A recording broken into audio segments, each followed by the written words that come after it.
Melinda, is it time? Is it time? Is it time? Ah, we have 5 minutes.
Okay.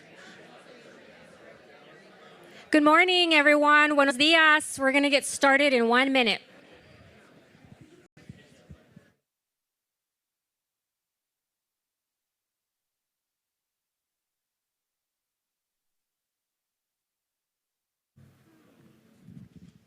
This is great. Okay. Well, buenos dias otra vez. Good morning. I want to welcome you today to HACE's Summit, first day. Good morning, everyone. You all are going to walk out of here with nuggets that will make your leadership styles so much better. I guarantee you. To introduce myself, my name is Lizette Arias. I am part of the national board member for HACE. I'm the treasurer. I joined HACE when I was a freshman in college over 20 years ago. HACE gave me a scholarship, which is actually what I used to buy my accounting books at that time. And HACE used to actually be in front of the DePaul University building. And I used to go there during my free times to help volunteer by doing the mailings for this. So being part of the board for me is kind of like a full circle. It's something that I aspire to do, and obviously want to be able to give back to those that are going through the same things that I went through when I was in college. I'm a first generation college graduate in my family. My parents are both Mexican. They are from a state of Michoacan. And I was born in Chicago, raised here, currently living in Cincinnati with my husband and 4-year-old. And so that keeps me kind of busy sometimes. All right. I want to first start out with a couple of housekeeping items. We ask that you please turn off your phones. If you do need to take the call, feel free to go outside. There's plenty of space around here if you haven't seen already for you to do have some private conversations. If you need to go to the bathroom, you go out, make a right. When you get to the end of the hallway, you make a left, and you should be able to find the bathrooms. We are trying to encourage that you keep the side conversations to a minimum. If you do need to have a conversation and you feel like it's going to extend, feel free to also go outside, and there's a lot of private areas. We understand sometimes that's necessary. Next, I want to introduce somebody that is very special to me. I was very lucky today and fortunate to have the opportunity to introduce her when I learned that she was the one that I was going to introduce today. I met Marlene in 2012. I was going through the Mujeres de HACE program, and she was my coach. And it was the very first time that I ever had a coach. And I remember back then, I was a manager and I wanted more and I wasn't getting promoted. And I just kind of felt really stuck. And so I made a personal investment in myself. I joined the Mujeres de HACE program. And I can say that Marlene is one of the individuals in that team and part of the program that really changed my life. Because when you're doing coaching, you get asked questions that are deep and that you never really ask yourself, but when somebody asks you of them, things such as, you knowing yourself very well, I can honestly say that I didn't know myself very well when it came to certain things. So she helped me both professionally and personally at that time, because I still take those messages with me. Marlene is the founder, president of Life Coaching, focusing on leadership development and executive coaching. She passionately pursues one vision, and that is to develop and promote minority leaders. She is currently pursuing her doctorate in business administration. She has a PhD, and she is a renowned executive coach and facilitator. Her work emphasizes leadership development, team effectiveness, and the creation of brain-friendly work environments, all aimed at shaping the future landscape of organizational management. Her academic endeavors are based at the University Monarch Business School in Switzerland, MIT graduate with a degree in Neuroscience for organizations and an accreditation in Neuroplasticity from the Institute of Organizational Neuroscience. I want to say that when I live in Cincinnati, so I had a 5-hour drive here, and I had the opportunity to actually listen to Marlene's book, which you'll see here, The Brain Boost. And one of the things that I know that all of you will take away today from this is the fact that it's going to transcend traditional leadership boundaries and explore innovative pathways to effective leadership, because we need to understand how our brains function in order for us to go on and become better leaders. And now, without further ado, I want to introduce to you Marlene Gonzalez.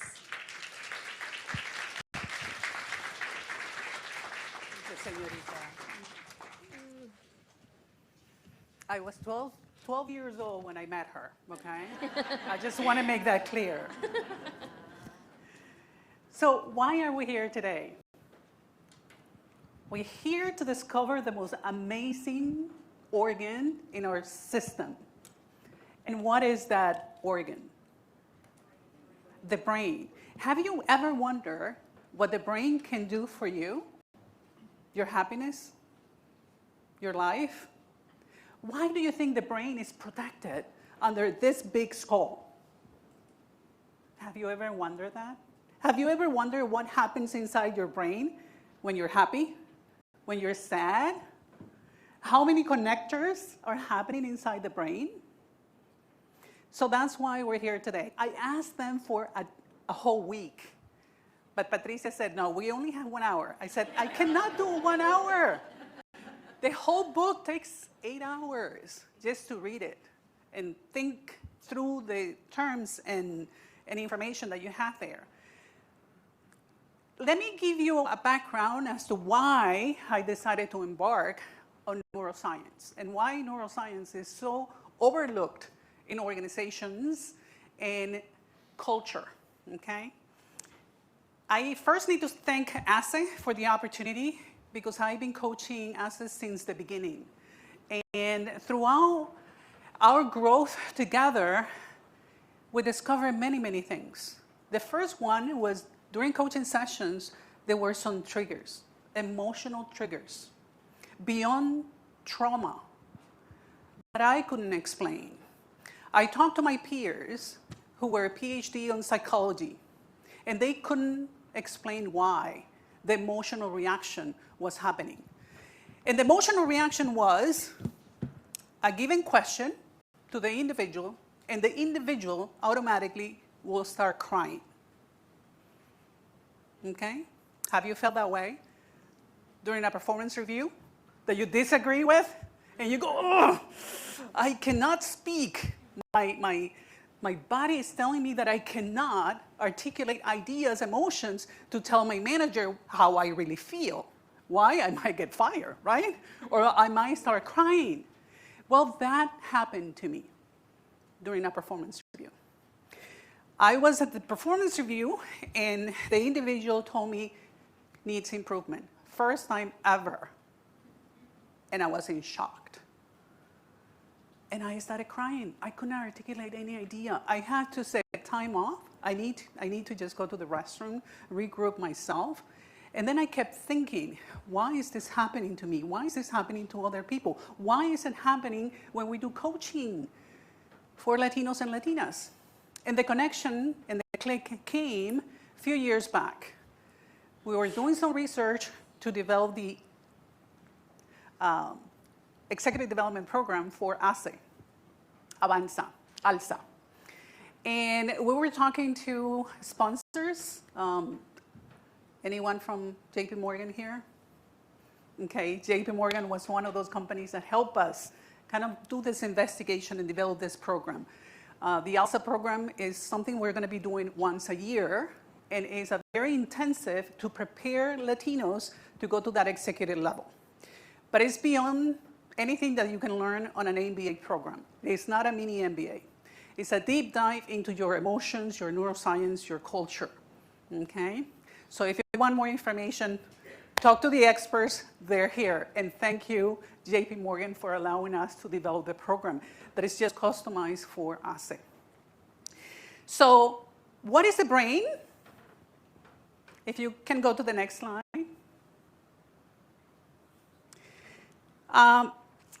The day I decided to embark on writing this book, in 2 weeks became a bestseller. I was like, oh my goodness, this is not just Latinos. The book was written for our clients and to make the book available to our programs, but it became a bestseller. So the question is why? What's happening in the organizations that people needed this information? And the answer is brain-friendly cultures. And we do all play a role in creating those brain-friendly environments. It's beyond management. It's beyond leadership. We are biological beings. Everything that you see is what you have to become a great leader, an amazing citizen, a great parent, a great spouse. So go to the next. This is just disclaimers, okay? As a researcher and passionate about neuroscience, I need to tell you that every individual is unique to their own culture and their own situations. So go to the next session, please. The next. This is, what do you see there? People, yes. What else do you see there? They're happy. They're smiling. What else do you see there? Can you play it one more time?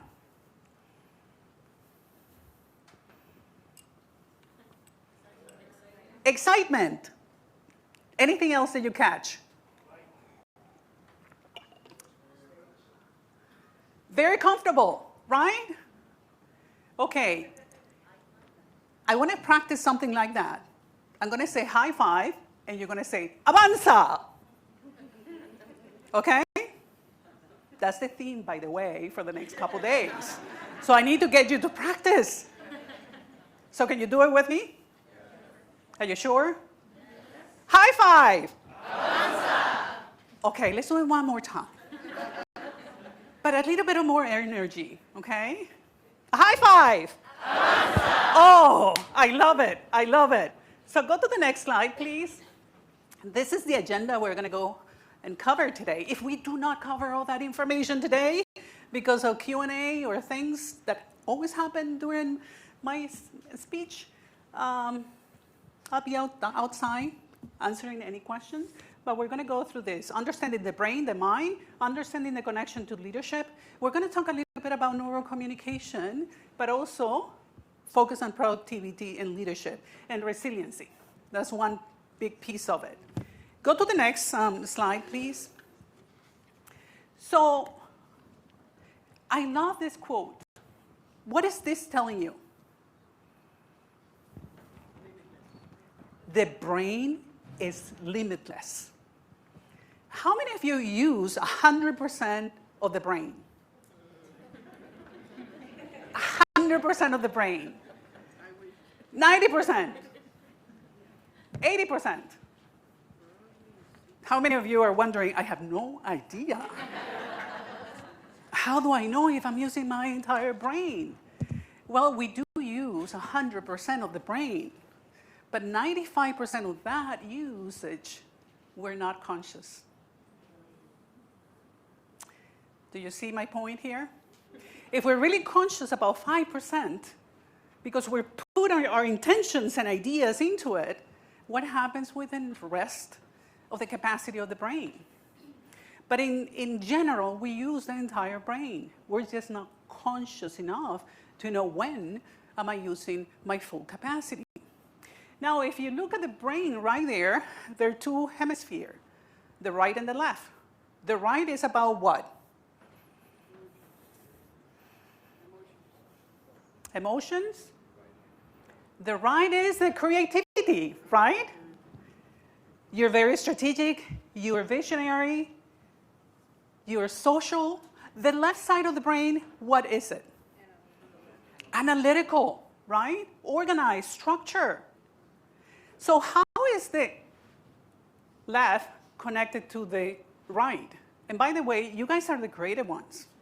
You guys are the organized, structure, analytical ones.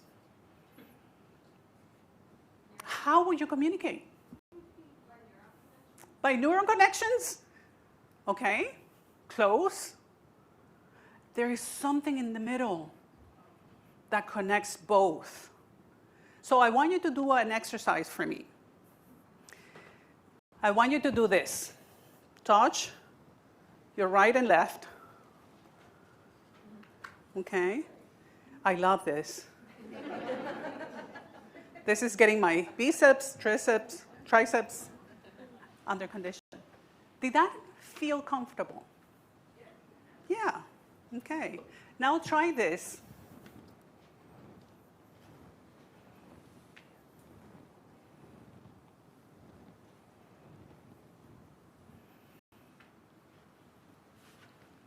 You have to touch the other side.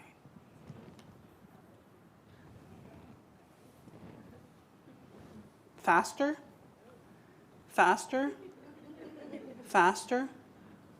What's happening right now?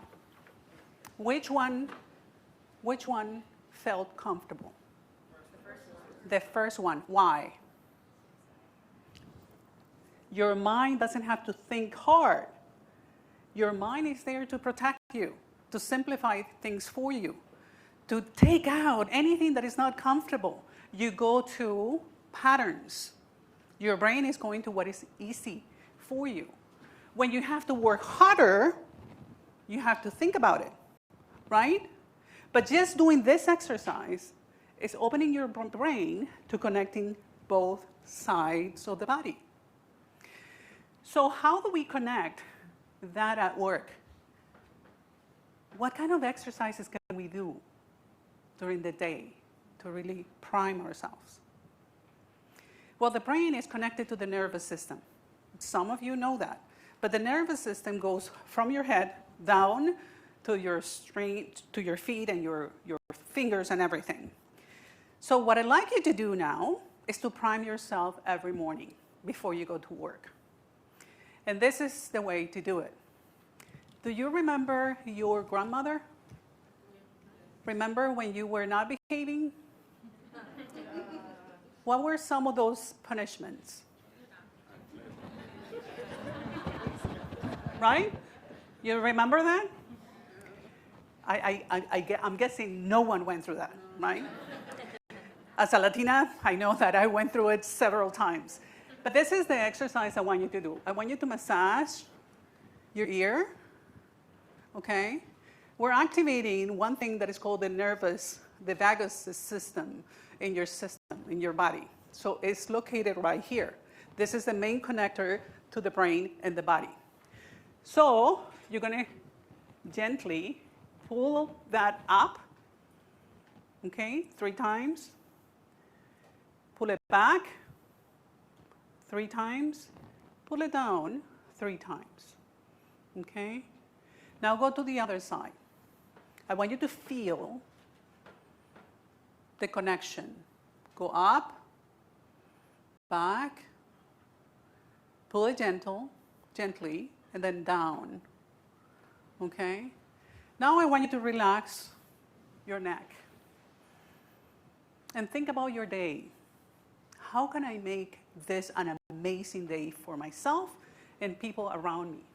How can I let all the stress just melt away and focus my mind in what is productive for the organization? How do you feel right now? And we just spent 1 minute.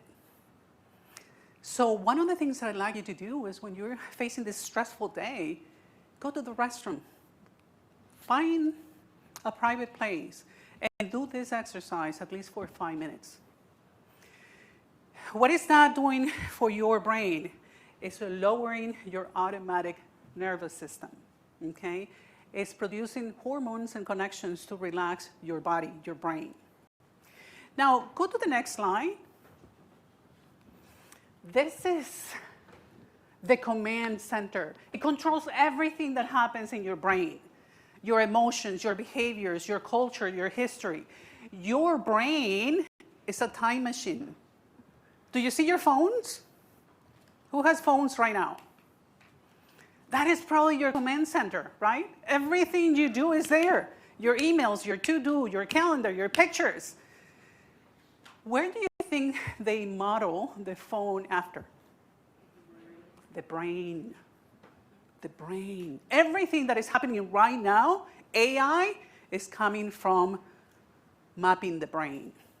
So, if they're so successful with AI, how come we don't use the most amazing organ fully every day for a benefit?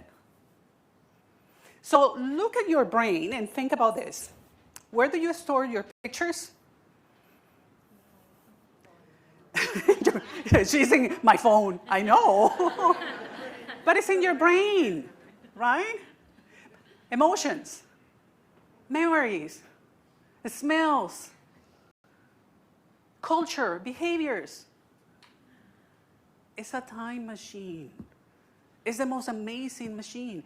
If you come into your grandmother's house and you smell something, what emotions do you think that triggers?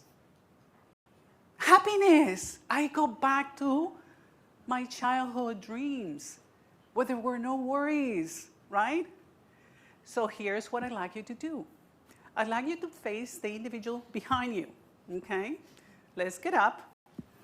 And you're going to share in 1 minute each your happiest childhood memory that you can remember.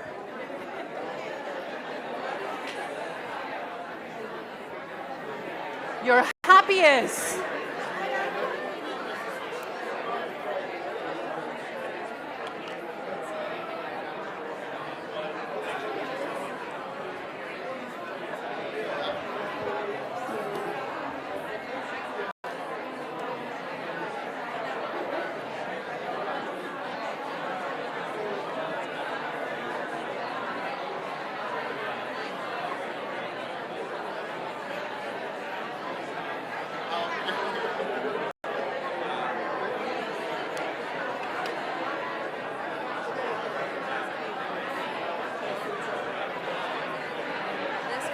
the clicker.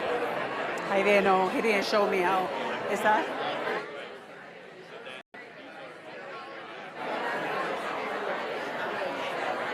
Okay, let's switch. Let's switch. Let's make sure the other person has the opportunity to share.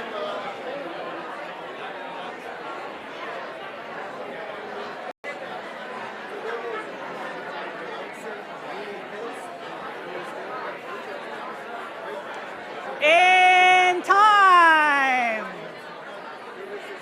Time. Don't sit down. Stay there. Stay there. Stay there with me. Can someone share some of those happy moments? Can you share some of those happy moments on this side? Yeah, so I can share when Marcus' brother was born. Aww. Thank you. Abel and I had the same memories of making homemade flour tortillas with her. Oh, it's so tactile. Yes, beautiful, beautiful.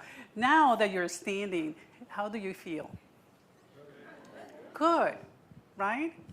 So this is what I call during the sessions. We do a lot of this is time travel. Your mind took you back how many years? Probably you went back to 5 to 7 years old. 5 to 7 years old. So if I can travel through time using my brain, can I use my brain to fast forward to the future? Okay, this is the second activity. I want you to talk to the person about your dream in the next 20 years. Okay?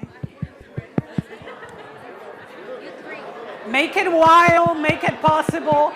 Think about the wildest dream you have.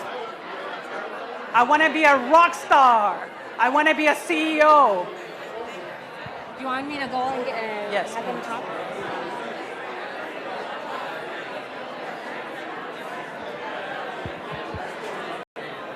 I'm going to walk around so that they can say something.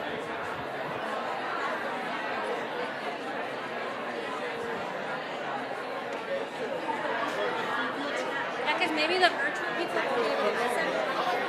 Right? If we don't use this. Okay.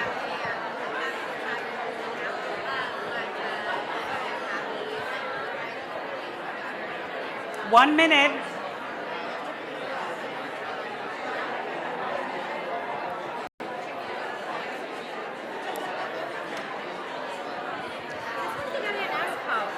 Do we get questions from the audience in the virtual? Let me ask. Probably you have to go back there. How is it going so far? Good, good. Interactive.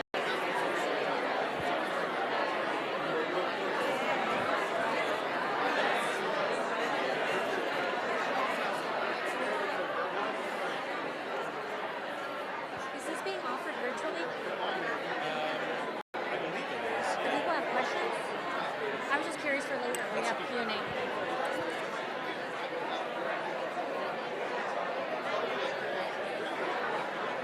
Later on, are there going to be some questions?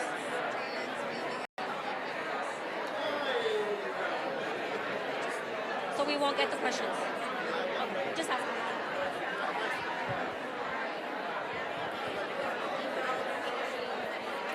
Okay, time is up. Time is up.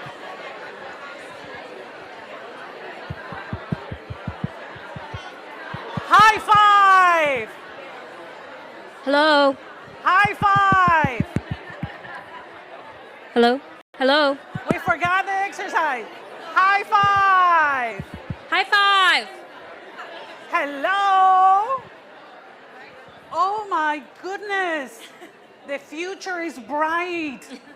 Do you see the passion, the emotion? I couldn't stop you. The energy, the voice, everything, the engagement was much higher than the past. So who wants to share? Who wants to share? There's one over there. Oh! Retired. The virtual folks Folks won't listen. Where? Malaga? Spain? Guatemala. Antigua, Guatemala. Beautiful place to retire, by the way. Let's see. Over here. Yeah, so I want to have a full house of my daughters and their family, and I want to host big parties and be a great grandma. Oh. Can we all get invited?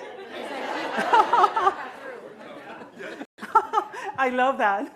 So, how do you feel today? Happy.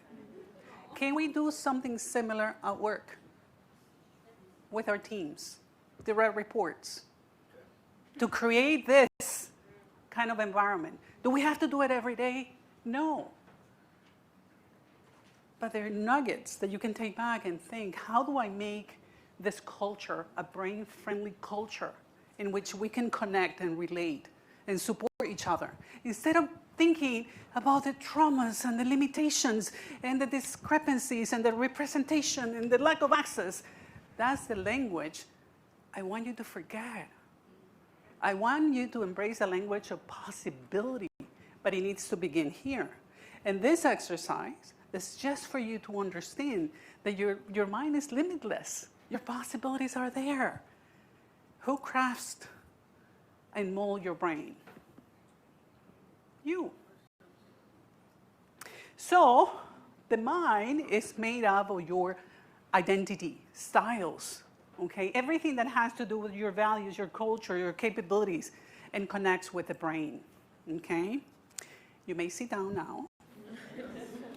You were wondering, is she gonna leave us hanging? Hey, we have to go to those sessions. So, what do you see there? It's a scientist studying the brain. I've been lucky to be part of this amazing global group that it's based in Switzerland, but it's actually a hub for individuals who are embracing the brain in different ways, okay, to make society better, to make it more socially responsible, to create different ethics around the world, to talk about professional development and how we develop the next leaders who are going to lead us into, the future. But there is a lot about the brain that we don't know. It has been mapped up to 90%, but there is a 10% that they cannot figure it out. So here's my theory. We might be aliens. So this is what happens inside the brain. Neuroplasticity. The ability for the brain to connect, to readjust, to learn, okay? There are two types of neuroplasticity. The first one is functional. Functional has to do with the fact that something happened to you and you lose the ability to do something, that the brain reorganizes itself to learn using other neurons. And the other one is structural. Now that's the one that I'm really into. The structural is about learning something new, okay? What can be learned new? Everything.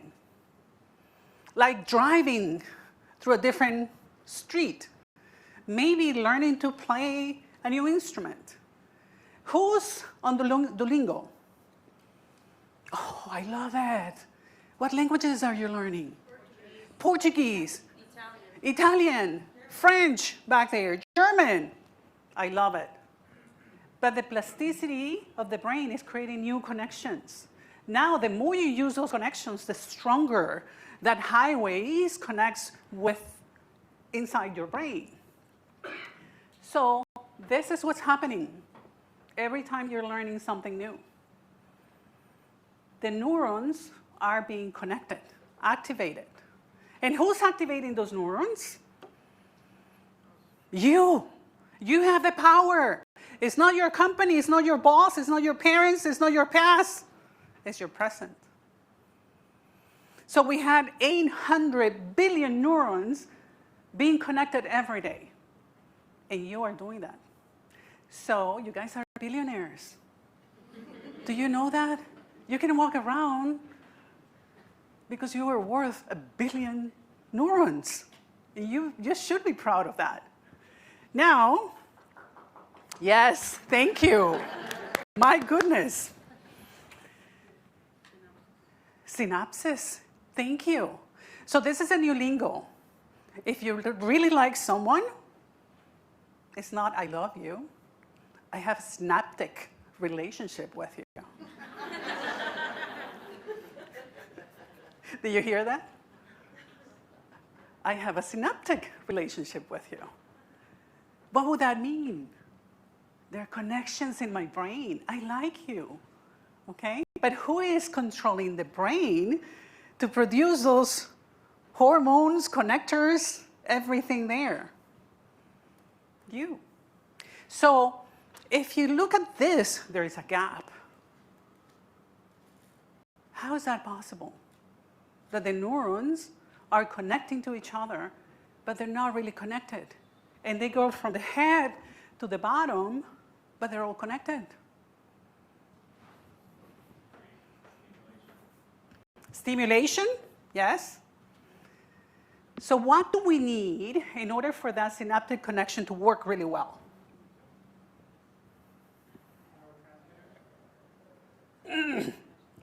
I love it. Yes, we need neurotransmitters in order to connect, okay?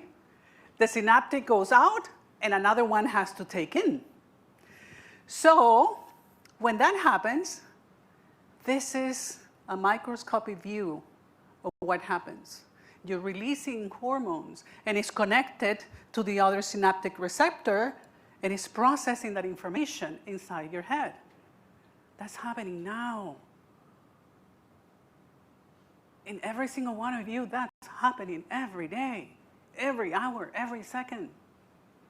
But you choose what hormone I'm creating. Okay? So let's do a quick exercise. I'd like you to pair up different people. Okay? So let's get up. Let's pair up somebody new that you haven't talked to.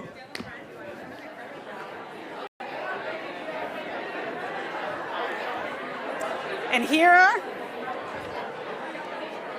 the instructions. They got into it. They got into it.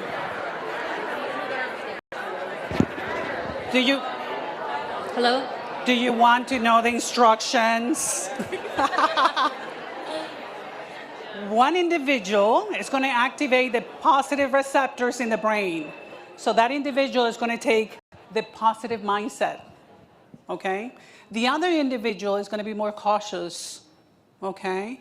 We're calling that the negative receptors in the brain, okay? So you're going to be probably more cautious, a little bit more negative. You're going to ask more questions. And let's do the exercise for 2 minutes, okay? Now, here's what's happening. Here's the scenario. Your boss is demanding results, and he said, I need to see you Monday morning, first thing in the morning. I know how that feels.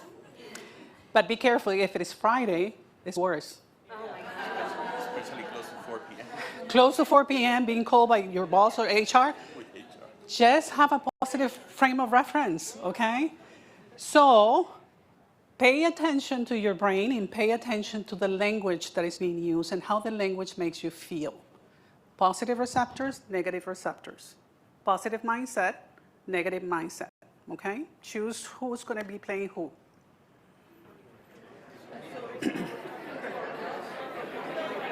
One is positive and one is negative.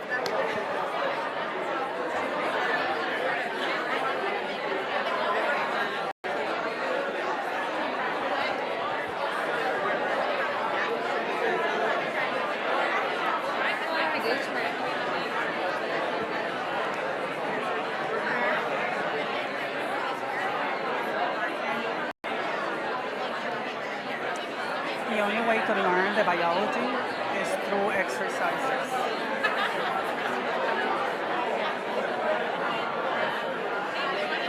I'm a visual person.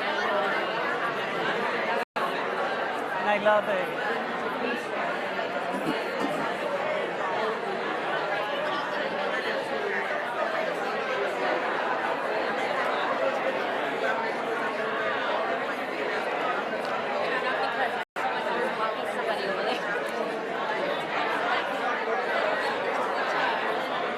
How much time do I have? 20 minutes?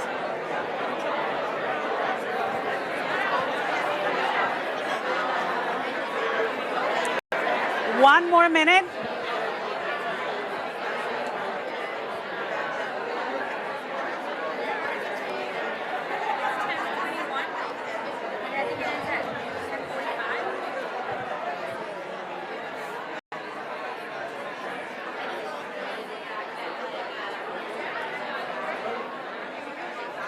One more minute.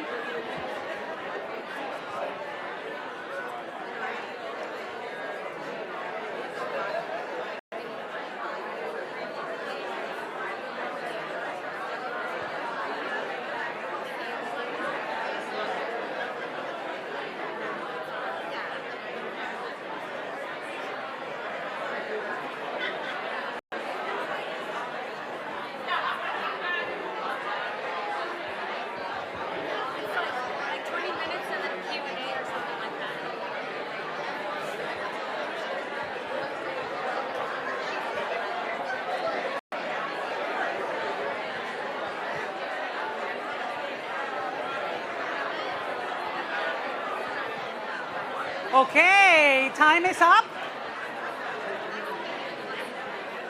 Time is up.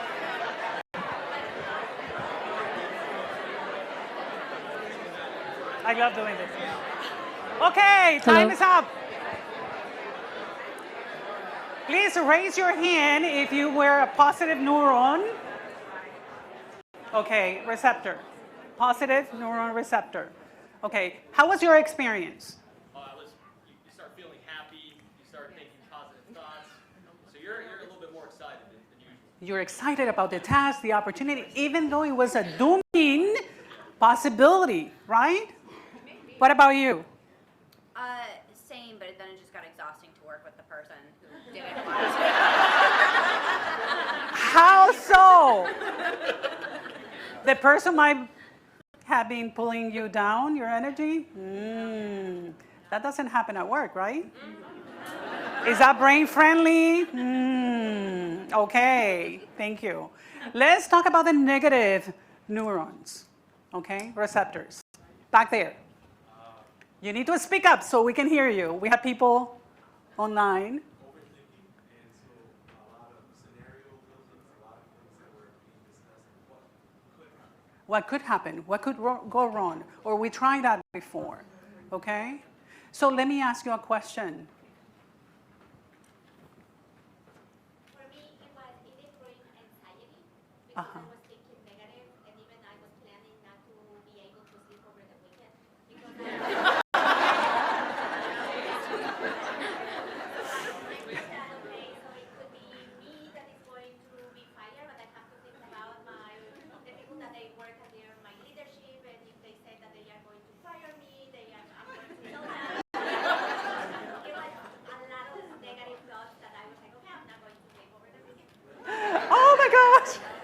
So let me give you the good news. It will be rare for Latinos to get fired in the next 10 years because 4 out of 10 executives will be Latinos. Now, let me go back to the negative receptors, okay? Are they needed? Yes. Yes. Why? Critical thinking, analytics, time frame, right? Challenging your thought process. You might be overexcited, but someone has to challenge your thinking because the two of them will be neutral. So when we're looking at someone who doesn't have that charisma or engagement, that doesn't mean that they're negative. They're processing information on a different level. They're more cautious. But both the positive and the negative are needed in leadership and management. Do you recognize me? Those are the, how do you call them? The neurotransmitters. Thank you. So I call them the happy chemistry, and we have the power to produce them. For leadership, there are 4 departments that are very critical. The first one is memory. The second department is learning. The third department is feeling. And the fourth department is your rational mind, okay? So like any other corporation, what happens between those 4 departments? And you may sit down now. I know, it's like... So oxytocin is what we call the connecting, bonding, relating hormone. How do we engage that at work? Simple, by saying hi, shaking hands, putting time and attention in meeting someone and looking at them in their eyes and saying, thank you for supporting me during that meeting. That created some bonding, okay? Then we have serotonin. This is what we call the calming neurochemical. And this is so important for learning, especially when you're learning something new.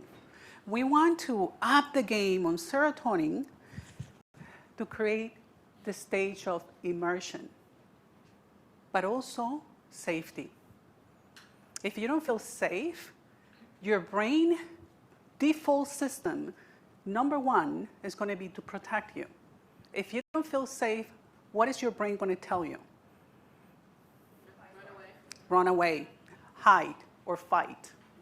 And if we activate that one default setting that is there to protect you, then the learning is not going to happen. The learning has to be fun, engaging, safe. How have you felt today, this morning, in the last half an hour? What hormone do you think you're segregating? So who has the power? Thank you. So this one is endorphins, the painkiller chemical, okay? So this is when you laugh, when you exercise, when you relax outdoor and you're running. That's how you create that. And the last one is dopamine. You want to be dope, okay? But in a good sense, all the time. So prime yourself in the morning before you go to work. How can I make this day wonderful, happy for everyone? Despite the challenges, you know, downsizing or pressures that I'm going through. It's right here, okay? Now, your mind and heart are connected. The EQ is as important as the emotional connection. So this is what we call emotional intelligence. It was very hype in the 80s and 90s with Goldman, but it's coming back from a neuroscience perspective. Okay, so pay attention to your heart-brain connection. Your brain might be saying, I need to do this, but your heart is struggling or don't disagree. Listen to that hunch. Go and talk to someone if that connection is not there. Okay, high five. Oh, let's do that one more time. High five.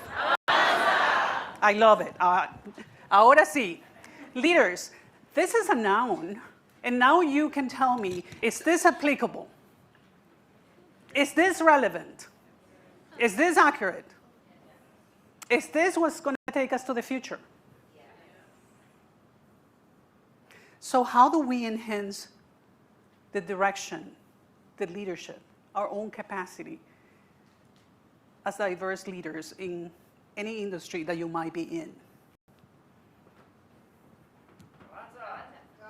High five! It's avanzando juntos. We need to walk away tomorrow thinking about your own responsibilities going back. It's a collective engagement, but it's an individual responsibility to do the best, to be the best, to be there to lead the way. Leadership is a responsibility that we all need to embrace. It doesn't go away. You're leading yourself every day, everywhere, even at home with your communities. your neighbors. So think about that. When we're making decisions, we're engaging the brain. And do we make decisions? How many decisions do you think we make every day? A lot of decisions. Every second you're making decisions. So I want you to go back and read a lot about neuroscience and neuroeconomics and how to make informed decisions. There are 6 important steps. Every step is there to help you embrace the brain. The exercises that we have done today walk you through some of those things. Like the first one, presenting the problem. Can we present the problem from a positive way, in a negative way? Okay? Why? Because that's going to take your judgmental mind away from it. You're going to see it from one way and the other. And then you are going to come with your team to that middle. So go and read more. We're not going to have time to go through this model. It's in the book. And by the way, all the proceeds from today and tomorrow, if you get my book, go to HACE. Okay? This is to sponsor HACE and HACE's program. That's the reason we wrote the book. Thank you. High five. Avanzamos juntos. Communication strategy. You were able to experience the positive side of the communication and the negative neuron activators in your brain, right? When we're talking about communication, we need to understand the clarity of purpose. Every day you're communicating, you're using certain words. And if the words are not empowering to you or the team around you, we have to prune them. There is this neuroplasticity pruning effect. And we need to cut that off. It's like mowing the lawn. Okay, what do? It's overgrowing. There is one word my husband is not allowed to mention at home. Desastre. I'm like, why are you saying that word so many times during the day? Everything was a disaster. And I said, okay, we need to renegotiate our terms. Okay? We've been together for 35 years, married in 3 different countries. I know, I love him. He's around. He's an executive coach. He just left the room. But that word was ingrained in his brain since childhood. And I said, Every time he would mention the word, I will say, eliminate that word from your brain. That word doesn't exist in our vocabulary. Can we replace it with something else? It took us about 3 months to really understand why that word was so critical and negative to me, and why he was just saying it like any other word. It didn't have the same meaning for him, but for me, every time he used the word disaster, it was like panicking, my brain, my emotions. So think about your team. What is that word that you're overusing that you should stop using? So look at somebody else sitting next to you, and I want you to share that word. 1 minute. What is that word that is creating that negative emotion on others?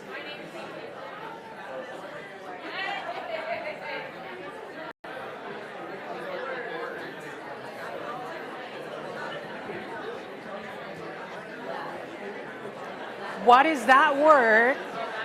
Ooh. Yeah, time. We don't have money.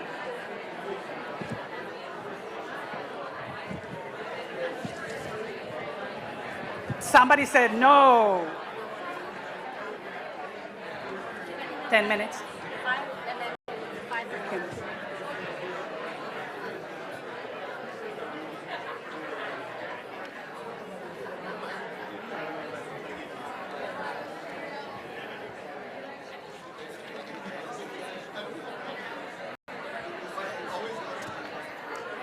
Very good.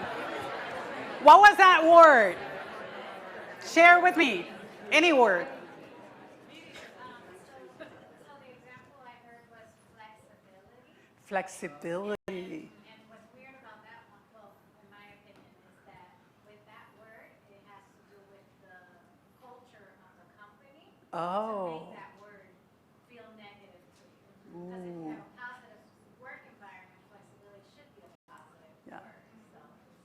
So being flexible within the boundaries, right? Okay. But it creates that anxiety into others. Support. Wow. Yeah. Yeah. Yeah. And sometimes it's the fear that activates in you. What do you mean by support? If I ask you for help, I'm going to feel that I'm weak, that I'm not experienced enough, that I'm not strong enough. And the pride comes out, and we don't ask for help. Okay? Any other? Sorry. What? How can we replace that word? Thank you. Right? Thank you for the comment. Thank you for that suggestion. I'm going to take it in. I'm going to make sense, process that information. So think about your communication strategy. How are you coming across as a credible, empathetic, action-oriented leader? And then think about the purpose. What is the purpose for this meeting? Am I informing? Am I helping? Am I coaching? Am I here to make a decision? Am I here to put some sense of urgency within my team? But think about the brain and the receptors. The other piece is identify your current situation. What's happening that is creating this environment? Is that positive or negative? And then identify your stakeholders. Sometimes they're multi-levels, and you have to connect at different levels. High five! Oh, my goodness. Tomorrow, you're just going to go back home, and you're going to be thinking about this. Creating brain-friendly cultures. That's what we're aiming for here. So this is what we call the connection between one side of the brain, the very creative, and the very structure. We need both. And we have to constantly be moving from one to the next and creating that synaptic. You went through different exercises today on how to do that. Please apply them at work and at home. Okay? High five. Avanzamos juntos. And the last step that I want to touch here is resiliency. Resiliency is the adaptability of those situations that you might or might not control. Who controls your brain? You. Who controls your neurons? You. Your neurochemistry? You. Your brain is divided in two basic areas, okay? The thinking brain and the feeling brain. If the feeling brain takes over and the amygdala controls those rational areas of the brain, your thinking is not going to be clear. Are you going to be resilient, seeing things objectively when the amygdala takes over? No. When that fear factor triggers, you have the opportunity to do this.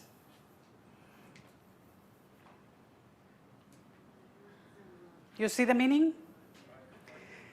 Fear has two meanings in your brain. The capacity to forget everything and look at that situation in a different way and embrace it, or look at that situation and think, I need to rise. I need to find positive, constructive solutions for this situation. The choice is yours. So, I want to give you this. This is the code, if you want to take a picture, to order the book. And if you do like a book club at work, reach out. I always jump in half an hour and talk to book clubs around. We're doing one for JP Morgan, another one for Coke, and another one, I think, for Shopify. And this is how to connect with me. Send me a LinkedIn invite. Would love to see where you go, how you apply this information. The book takes you into much more details. We need at least 8 hours just to go through the book, but the program takes a year. And the sessions are 1 day long. We do virtual sessions in between, and you have executive coaching in between. So it's a year of transformation. Okay, it's creating a new brain. By the way, every 2 years, we're creating a new brain anyway. Why not create it with intentionality? And the ALSA program is for that. So talk to Patricia about the ALSA program. Questions? All right, who has questions? And I'm going to go to you. so that the virtual folks can hear us as well. So thank you, Marlene. Very insightful morning. Appreciate your time and talents. My question is, how do you recommend using neuroplasticity that we look at, obviously there's a lot of negativity in the world. One just has to open the news every day. How do we fight that and stay positive? It is hard. And sometimes when you look at the news, your heart feels chiquito, I use the word chiquito because it shrinks. But I also think about the potential and opportunities. What is this learning? What are we learning from this situation? What can we do differently? And why do we keep repeating the same things all over the world, okay? I mean, just look at what's happening in the Middle East. Why are we killing each other? Why can't we just sit down and talk and have productive conversations?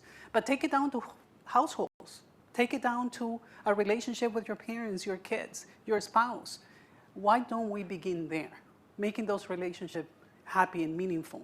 And the relationship at work, because we have the choice to move elsewhere, to find another job. Why are we here? And if we're here, are we fully here, fully committed? Brain, heart, all you. If you're not, maybe that's not the right company for you, and that's okay. But that's your choice. Anyone else with questions? We have to wait, David. We have virtual participants. Testing. Testing. For the leaders Can that you have sing? gone Can through you this sing? program, what would they say, or what feedback have they provided that they developed, improved, or just in general, what was their takeaway? You need to look for JP Morgan participants. Talk to Patricia, talk to Melinda. The word that they will describe the program is transformational. It's helping me understand the role that I will be playing at the executive role. You don't take that program where you're here. You want to take it before you get to that level, okay? A director, senior manager role, ready to break the glass ceiling to that executive role. Why? Here's the statistical information. Minorities will burn out at those executive levels within 18 months. Is that fair? It took us so long to get there, and then we get there, and within 18 months, we're tired, we're burnt out, we're not ready. All those fears are activating, like imposter syndrome or traumas, and you have to be strong when you get to those levels. So the program is meant to help you become the stronger leader you can be. It's a transformational program. But thank you for that question. I'll be around if you have more questions. I'm happy to just jump in and We have time for one more question. Virtual, maybe? Do we have any questions? No, virtual? No. I know my team is looking, so Katiuska, Renata, Vanessa, everybody who is helping, Jose, Carlos, Yes. Allison, everybody's connected to help coach and mentor and answer questions. Okay. Thank you for your great speech. So we talked about the positivities of learning new things, but how would you facilitate unlearning bad habits within a group? I love that question. That's a beautiful question. Pruning. That's the answer. I need to prune this out of my behavior, my mind. So how do I prune? I need to unlearn by adding new things, forgetting and not behaving that way, but replacing that with new behaviors, okay? I'm a master trader. I love to do option trading. My husband is into it. We love learning and being challenged. One of the things they teach you when you learn to do trading is eliminate your mistakes. So prune anything that is not helping you become a great leader. Am I procrastinating? Or am I not planning? Or am I not developing myself?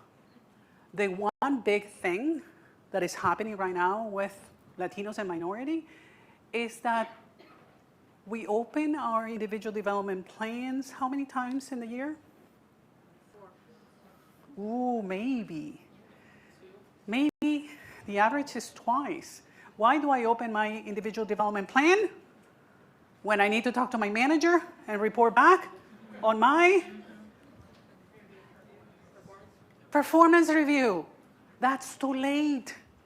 Your professional development plan should be your Bible. Should be something like you read, what am I learning today? What am I putting into practice today? And have that document every day filling out, this is what I learned, this is where I worked out for me, this is what it not worked out for me. So professional development is a big gap in the Latino community. We don't pay attention to our professional development as much as we should. And if you talk to anyone who's Anglo, they're going to tell you the best thing that I ever did was to really embrace and own my own professional development, my journal, my assessment. And I remember a mentor telling me, I do my journal at the end of the week, and I ask myself 3 questions. And I embraced that early on. What worked for me really well this week? What did not? And what can I do about it next week? It's not 6 months down the road when I have to sit down with my boss and justify everything I learned. It's, are you really taking accountability for your own professional development? And the question is yours, and the choice is yours. Thank you very much for having me. Thank you, Marlene. Being such a wonderful crowd. High five. Avanza.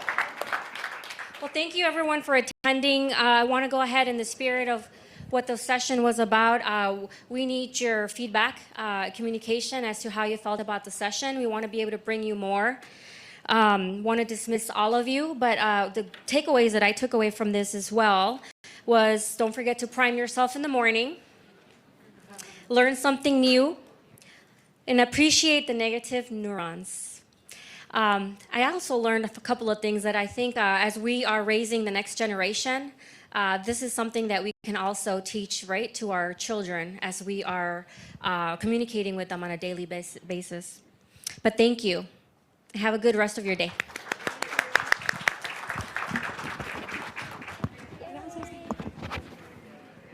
So you're going to be doing Avanza the next Tienes que desvestir. How did it go? It went great.